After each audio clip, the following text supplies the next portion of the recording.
Hello నమస్తే, నేను journalist YNR. TDP అధినేత చంద్రబాబు నాయుడు, జనసేన అధినేత పవన్ కళ్యాణ్ ఈరోజు ఎలక్షన్ కమిషన్ అధికారులను కలిశారు. ఎలక్షన్ కమిషన్ అధికారులను కలిసిన సందర్భంలో వాళ్ళు కొన్ని ఫిర్యాదులు చేశారు. ఆ ఫిర్యాదుల్లో ప్రధానమైనది వైఎస్ఆర్ కాంగ్రెస్ పార్టీ 10 లక్షలకు పైగా దొంగ ఓట్లను చేర్పించింది అని. దొంగ ఓట్లు ఎక్కడెక్కడ ఉన్నాయనే ఆధారాలతో సహా ఎలక్షన్ కమిషన్ అధికారులకు చెప్పాము అంటూ వీళ్ళిద్దరు నాయకులు బయటకు వచ్చి ప్రకటించారు. ఎన్నికలు పారదర్శకంగా స్వేచ్ఛగా జరగాలని ఎలక్షన్ కమిషన్ కోరుకుంటోంది, కేంద్ర ప్రభుత్వం కూడా అదే ఆశిస్తోంది అంటూ పవన్ కళ్యాణ్ గారు కూడా మాట్లాడారు. సో ఏ రకంగా వైసీపీ ఓడిపోతామనే భయంతో దొంగ ఓట్లు చేస్తుందనే విషయాన్ని ఎలక్షన్ కమిషన్ దృష్టికి తీసుకొచ్చాం. ఎన్నికల విధుల్లో గ్రామాల్లో పోలీసులుగా ఉన్న మహిళా పోలీసులను పెడుతున్నారు, ఎన్నికల విధుల్లో వాలంటీర్లను పెడుతున్నారు, ఎన్నికల విధుల్లో సచివాలయ ఉద్యోగులను పెడుతున్నారు. ఇది సరైంది కాదు అనేది వీళ్ళిద్దరికి సంబంధించిన ఈరోజు ప్రెస్ కాన్ఫరెన్స్ సారాంశం. అంతేకాదు పవన్ కళ్యాణ్ గారు మరొక అడుగు ముందుకేసి ఒక రాజ్యాంగ వ్యతిరేకమైన వ్యవస్థ వాలంటీర్ల వ్యవస్థ అన్నారు. కాన్స్టిట్యూషన్కి భిన్నంగా, కాన్స్టిట్యూషన్కి విరుద్ధంగా వాలంటీర్ల వ్యవస్థను తీసుకొచ్చారు. అటువంటి వాలంటీర్లను ఇప్పుడు ఎన్నికల విధులకు పెట్టబోతున్నారు అంటూ కామెంట్ చేశారు. సో ఇది ఇప్పుడు ఎన్నికల విధులకు వీళ్ళిద్దరిని, వాలంటీర్లను సచివాలయ ఉద్యోగులను దూరంగా ఉంచాలి అనేది వీళ్ళు చెప్తున్నమాట, వీళ్ళ కోరిక. దాంతోపాటు బిఎల్ఓలుగా మహిళా పోలీసుల్ని ఉంచకూడదు అనే విషయాన్ని కూడా ఎలక్షన్ కమిషన్ దృష్టికి తీసుకొచ్చారు. సో రాజకీయ పార్టీలు వాళ్ళకున్న అభ్యంతరాలను డెఫినెట్గా ఎలక్షన్ కమిషన్ దృష్టికి తీసుకెళ్లవచ్చు.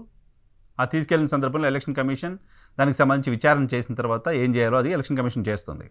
At the same time YSR Congress పార్టీకి సంబంధించిన నేత విజయసాయి రెడ్డి కూడా ఎలక్షన్ కమిషన్ అధికారులను కలిశారు. ఆయన అసలు జనసేనను ఎలా మీరు అనుమతిస్తారు, జనసేన ఏ కూటమిలో ఉంది, ఏ రకంగా ఆ పార్టీ వచ్చి ఇక్కడ కంప్లైంట్ చేస్తుంది, ఆ పార్టీ గుర్తేంటి, జనరల్ కేటగిరీలోంచి గుర్తు తీసుకొచ్చి గాజు గ్లాస్ గుర్తున్న పార్టీకి ఇచ్చారు, ఆ పార్టీ వచ్చి కంప్లైంట్ ఏ రకంగా చేస్తుంది, ఆ పార్టీ ఏ కూటమిలో ఉంది, ఆ పార్టీని అసలు ఎందుకు పిలిచారు అనే దానిపైన తమకు అభ్యంతరాలు ఉన్నాయి, ఆ విషయాన్ని ఎలక్షన్ కమిషన్ దృష్టికి తీసుకెళ్లామనే విషయాన్ని విజయసాయి రెడ్డి చెప్తున్నారు. దాంతోపాటు ఆయన తెలుగుదేశం పార్టీ కార్యాలయంలో పనిచేస్తున్న ఒక వ్యక్తి ఈ 10 లక్షల దొంగ ఓట్లు ఉన్నాయనే సమాచారాన్ని సేకరించారు. అతని పేరు మీద ఈ 10 లక్షల ఓట్లు ఇవి అంటూ కంప్లైంట్ చేశారు. అతనికి అసలు ఏ అర్హత ఉంది, ఏ రకంగా ఈ సమాచారాన్ని సేకరించింది, ఓ వ్యక్తి ఏ కులం, ఏ ప్రాంతం, ఏంటి అనే వివరాలను ఒక రాజకీయ పార్టీ సేకరించడం రాజ్యాంగ విరుద్ధం కదా. అది ఎలా చేశారు? కోనేరు సురేష్ అనే ఒక వ్యక్తి పేరుతో ఇవంతా గ్యాదర్ చేసి ఎలక్షన్ కమిషన్ ఇచ్చారు. సో దానిపైన విచారణ చేయాలి, దానికి సంబంధించి మాకు అభ్యంతరాలు ఉన్నాయంటూ ఎలక్షన్ కమిషన్ దృష్టికి వైఎస్ఆర్ కాంగ్రెస్ పార్టీ తీసుకొచ్చింది.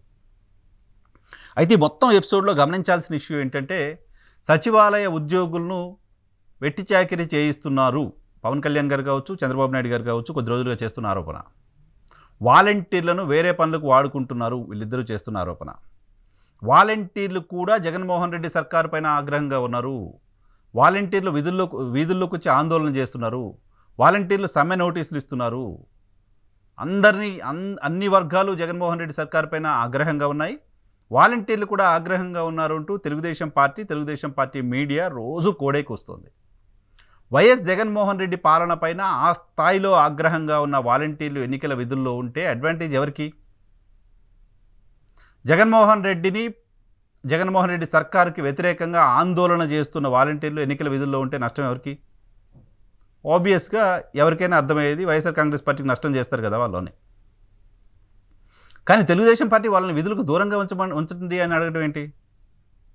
జగన్మోహన్ రెడ్డి పైన ఆ స్థాయిలో అసంతృప్తితో రగిలిపోతున్న వాలంటీర్లు విధుల్లో ఉంటే కదా టీడీపీకి అడ్వాంటేజ్. విధుల్లో లేకపోతే వైసీపీ కదా advantage, as for TDP media. మరి కంప్లైంట్ ఏ రకంగా చూస్తారు?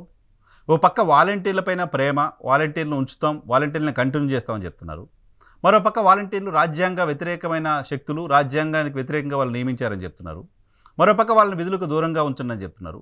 మరోపక్క వాళ్ళంతా జగన్మోహన్ రెడ్డి పైన కోపంగా ఉన్నారని చెప్తున్నారు. దేన్ని బిలీవ్ చేయాలి, దేన్ని నమ్మాలి? జనం కాదు, మీ పార్టీ కార్యకర్తలైనా సరే. అది మీరు ఒకసారి ఆలోచన చేసుకోవాల్సిన అవసరం ఉంటుంది. ఇంకొక విషయం, అసలు ఒక ఉద్యోగి ఓట్లను ఏ రకంగా ప్రభావితం చేయగలడు? ఇప్పుడు ప్రతి పోలింగ్ బూత్లోనూ వెబ్కాస్టింగ్ ఉంటుంది, సీసీటీవీలు ఉంటున్నాయి. ఏ బూత్లో ఏ టైంలో ఎవరు ఓటేస్తున్నారు, ఎలా ఓటేస్తున్నారో చూడడానికి సంబంధించిన మెకానిజం ఉంది ఎలక్షన్ కమిషన్ దగ్గర. ప్లస్ రకరకాల గుర్తింపు కార్డులు పెడుతున్నాం. ఇన్ని పెడుతున్నప్పటికీ ఉద్యోగులు ఏ రకంగా ఇన్ఫ్లుయెన్స్ చేయగలరు ఎన్నికల ఫలితాలని? ఎంత మేరకు చేయగలరు? అనేది కూడా ఒకసారి ఆలోచన చేసుకోవాల్సిన అవసరం ఉంటుంది. వాలంటీర్లు తెలుగుదేశం పార్టీ కోసమో లేకపోతే వైఎస్ఆర్ కాంగ్రెస్ పార్టీ కోసమో పనిచేస్తే ఆ పార్టీలు గెలిచిపోతాయా? వాళ్ళు ఇన్ఫ్లుయెన్స్ చేసి ప్రభుత్వాలను తెచ్చేస్తారా? ఆ పరిస్థితి ఉంటుందా? సో కాబట్టి ఇటువంటి రాజకీయపరమైన విమర్శలు కాకుండా మనం చూడాల్సింది ఫ్రీ అండ్ ఫెయిర్ ఎలక్షన్ జరగాల్సిందే, జరిగి తీరాల్సిందే. డెమోక్రసీ బాగుండాలంటే ప్రజల అభిప్రాయం ప్రకారమే తమను ఎవరు పాలించాలో డిసైడ్ అవ్వాలి. అంటే టెక్నికల్ రీజన్స్ తోటో బలవంతంగా ఓట్లు వేయించడం ద్వారానో కాకుండా ప్రజలు కోరుకున్న వాళ్ళు మాత్రమే మనల్ని పాలించాలంటే ఫ్రీ అండ్ ఫెయిర్ ఎలక్షన్ ఉండాలి. ప్రజలు తమకు నచ్చిన వాళ్ళకు ఓట్లు వేసే పరిస్థితి ఖచ్చితంగా ఉండాలి. దొంగ ఓట్లు 100% ఉండకూడదు. దొంగ ఓట్లు లేకుండా చేయడం కోసం ఆధార్ కార్డు పెట్టచ్చు కదా. ఆధార్ కార్డుకి ఓటర్ కార్డుకి లింక్ చేయొచ్చు కదా. చేయడానికి సంబంధించిన ప్రపోజల్స్ ఉన్నాయి, కొన్ని చోట్ల చేస్తామని చెప్తున్నారు. అది చేస్తే అసలు గొడవే లేదు కదా. ఆధార్ కార్డు లేని వ్యక్తికి ఆధార్ కార్డులో ఆధార్ కార్డుకి ఎలక్షన్ కార్డుకి లింక్ చేసినప్పుడు దొంగ ఓట్ల ప్రస్తావన ఎక్కడ ఉంటుంది? ఇంకా 10 లక్షల మంది దొంగ ఓట్లు చేర్చారంటే ఈ 10 లక్షల మంది ఎక్కడి నుంచి వచ్చి ఓట్లేస్తారు? ఏ రకంగా ఓట్లేస్తారు? 10 లక్షల మందికి ఆధార్ కార్డులు, దొంగ ఆధార్ కార్డులు ఎక్కడి నుంచి వస్తున్నాయి? దీనిపైన విచారణ జరగాల్సిన అవసరం ఉంది. ఎలక్షన్ కమిషన్ కూడా రాజకీయ పార్టీల అభ్యంతరాలు డెఫినెట్గా పరిగణలోకి తీసుకోవాల్సిందే. కానీ ఓటర్ కార్డుకి ఆధార్ కార్డుకి లింకప్ చేయడం ద్వారా ఈ దొంగ ఓట్లకు సంబంధించిన వ్యవహారాన్ని లేకుండా చూడొచ్చు. ప్రజాస్వామ్యంలో ప్రజలు ఎన్నుకున్న వాళ్ళు మాత్రమే ఎన్నికవుతారు, దొంగ ఓట్లతో వచ్చే వాళ్ళు కాదు అని ఒక భరోసా కలిగించడానికి సంబంధించిన ఆస్కారం ఉంటుంది. కాబట్టి దీనికి లింక్ చేయడంపై దృష్టి పెట్టాలి. ఉద్యోగుల పట్ల సానుభూతి చూపిస్తూ, ఉద్యోగుల సమస్యల పట్ల సానుభూతి చూపిస్తూ వాళ్ళని మాత్రం ఎన్నికల విధులకు దూరంగా ఉంచండి, ఎందుకంటే వాళ్ళు వైసీపీ కోసం పనిచేస్తున్నారు అని చెప్పడం ద్వారా తాము చెప్తున్న ఏ మాట సరైందో కూటమికి సంబంధించిన నాయకులు కూడా ప్రజలకు సమాధానం చెప్పాల్సి ఉంటుంది.